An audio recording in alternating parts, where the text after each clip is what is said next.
The canyon here is a 1/4 mile wide. The walls rise 1,000 feet on each side.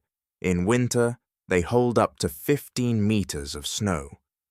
The gradient on the western descent is 1 in 45, steep enough that a locomotive working the grade runs near maximum cutoff just to hold its consist on the slope.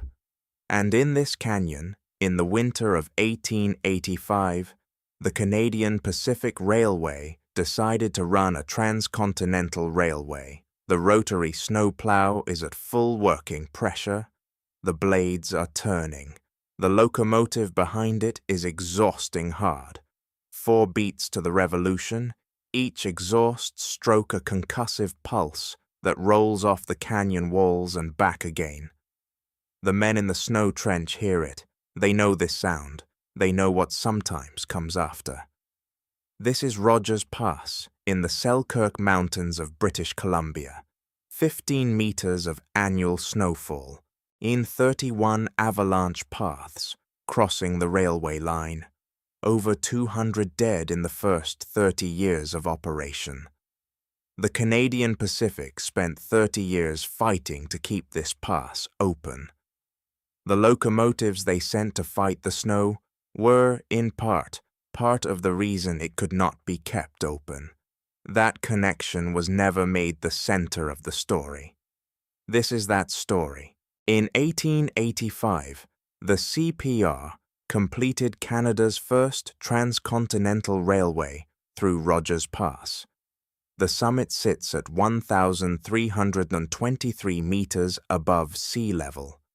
The western descent through the Illecillewaet Valley carries gradients reaching 2.2%. From the day the first train ran, avalanches were the problem.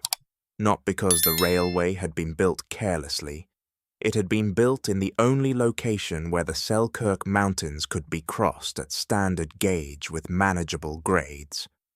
The first winter, before the line formally opened, avalanches buried newly laid sections under 12 meters of snow.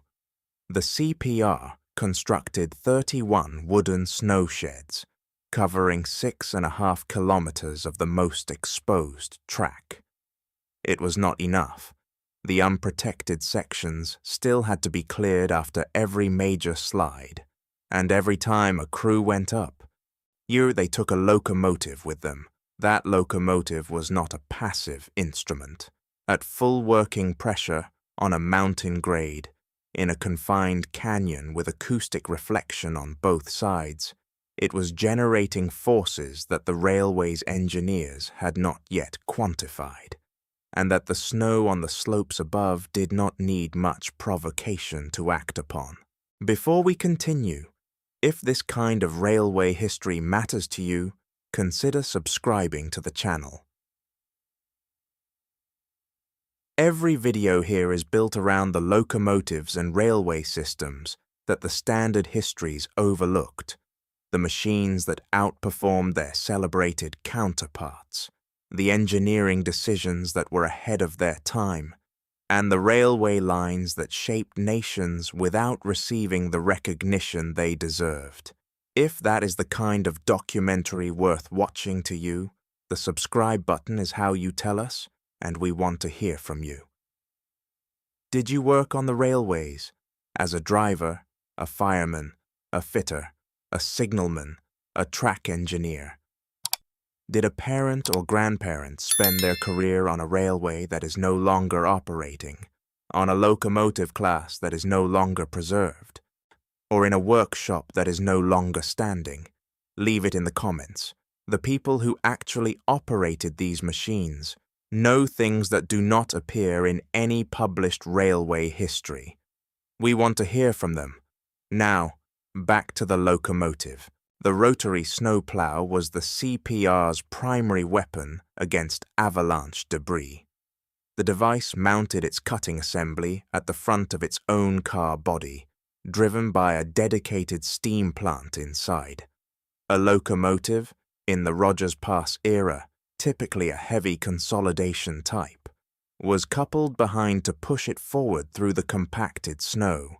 To operate effectively, Both the plow's own steam plant and the pushing locomotive had to run at near maximum output. At Rogers Pass, in the confined geometry of the Illecillewaet Canyon, that combination produced something no railway engineer of 1885 had calculated, a sustained acoustic and mechanical event powerful enough to disturb unstable snow. A steam locomotive working hard on a mountain grade produces a 4-beat exhaust cycle. Cylinder fire, exhaust beat, cylinder fire, exhaust beat, at a frequency that, in an enclosed mountain canyon, does not dissipate cleanly. It reflects off stone walls. It accumulates. The ground vibration from a 91-ton locomotive running at working pressure, transmitted upward through frozen rock and into the snowpack, operates at lower frequency but greater duration, and it propagates through the layered structure of winter snow in ways that the CPR's engineers were not, in 1885, equipped to measure. The railway's own operational records from Rogers Pass show a pattern that repeats throughout the winter seasons. A primary slide comes down on one side of the canyon. Crews arrive with the rotary plow and locomotive at full operating pressure. A secondary slide releases from the opposite slope. The machines sent to clear the mountain were part of the mechanism that kept it burying them. March 4th, 1910. A slide had come down from Cheops Mountain, just south of Snowshed 17, burying the CPR main line under meters of compacted debris. Roadmaster John Anderson assembled his crew, 63 men, a locomotive, and a rotary snowplow. They went up to clear it. There was urgency. Westbound CPR train.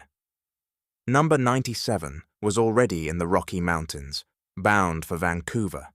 The line had to be open. By 11:30 that night, the crew was nearly finished. The locomotive and plow had been working at full operating pressure for hours. The exhaust beats had been rolling off the canyon walls since early evening. The ground beneath Avalanche Mountain, the peak directly across the narrow gorge from Cheops, had been receiving that vibration through 4 uninterrupted hours of maximum output operation. From Avalanche Mountain, a second slide released. It did not catch 1 or 2 men. It buried the entire crew. The 91-ton locomotive and plow were hurled 15 meters and found upside down in the debris. 58 men died under 10 meters of snow. The only survivor was Billy LaChance, the locomotive's fireman, who had been knocked clear by the wind that precedes an avalanche at speed. The CPR's inquiry into the disaster noted the recurring pattern. Secondary slides during snowplow operations at Rogers Pass were not exceptional events. They were part of the pattern of the pass. The CPR's answer to Rogers Pass took 3 years and 5 miles of tunnel. The Connaught Tunnel, completed in December 1916, bored beneath Mount McDonald and placed the main line below the avalanche zone. It eliminated the steepest climbs. It shortened the route by 4 miles. It removed the trains from the canyon. It did not remove the lesson. The 1910 disaster and the 200 deaths that preceded it over 31 years of operation forced the CPR to acknowledge what its own operational records had been showing since the first winter, that running heavy steam, locomotives at full working pressure through confined mountain passes in avalanche conditions was not simply a battle against the snow.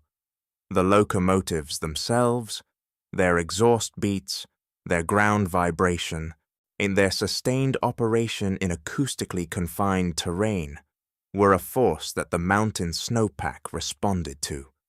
In 1988, the CPR completed the Mount Macdonald Tunnel, 10 miles long and the longest railway tunnel in the Americas.